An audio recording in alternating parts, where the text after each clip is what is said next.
La deuxième histoire que je vais vous raconter, c'est une histoire d'un monsieur qui achète une maison pas trop chère. Très très bien. Bon, il achète une histoire pas trop chère, une maison pas trop chère, et bon, Baruch Hashem, tout va bien, il aménage et tout ça. Maintenant, il y a plusieurs étages, premier étage, deuxième étage, et au troisième étage, il y a un bruit bizarre. Ils entendent un bruit bizarre, ils montent, ils voient que tout est à l'envers, en sens dessus dessous. Bon, la maîtresse de maison, elle te dit c'est bizarre, j'ai rangé hier, elle re-range tout.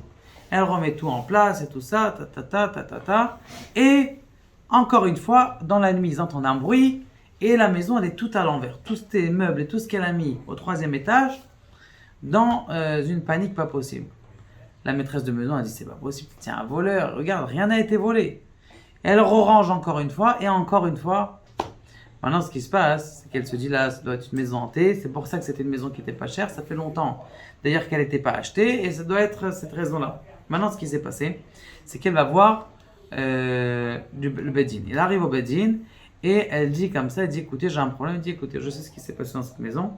Si ça ne vous dérange pas, vous allez amener demain. Vous allez amener demain votre contrat d'achat et on va faire un Bedin. Il fait le contrat d'achat, il amène le contrat d'achat et le Dayan, il met des paravents comme ça devant le Beddin. Il met des paravents les uns avec les autres, et donc des beaux paravents, et donc ce couple qui vient, il dit bonjour, qu'est-ce que vous avez? Il y a du bruit dans la rue, qu'est-ce qu'il y a? Et il y a une voix qui sort des paravents. Elle dit, je m'excuse, ces Dayarim, ces habitants viennent d'arriver et cette maison m'appartient à moi. Elle dit, comment vous dites que cette personne vous appartient à moi? Écoutez, moi, donc c'était une femme qui parlait, une voix de femme, qui était une Sheda, une démon femme. Dit, moi, je t'ai mariée avec le propriétaire de cette maison et il m'a écrit clairement que cette maison allait m'appartenir ici. Dit, mais comment vous dites ça? Et il disait tout simplement que cet homme-là, on est au courant de qui c'était, et il faisait, cette Avera-là connue de Zera Levatala. Et donc il a réussi, malheureusement, il a créé ce démon-là, et il lui a eu des enfants avec elle, des enfants démons, et il a réussi à créer, comment on appelle ça? Il a réussi à créer des démons, et donc il lui a donné l'héritage.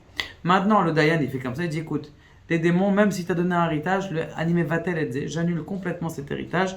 Pourquoi? Parce que l'endroit des démons sont dans le désert et ce n'est pas censé être dans la maison. C'est pour ça que je fais le psak halacha, comme quoi tu dois partir de là-bas. Il a fait le psak halacha, ils ont signé les 3 dayanim, même si la voix elle sortait de là-bas et ils protestaient, elle dit c'est moi qui fais le psak, et donc cette Sheda-là, cette femme démon, elle s'est arrêtée et elle est partie de là-bas.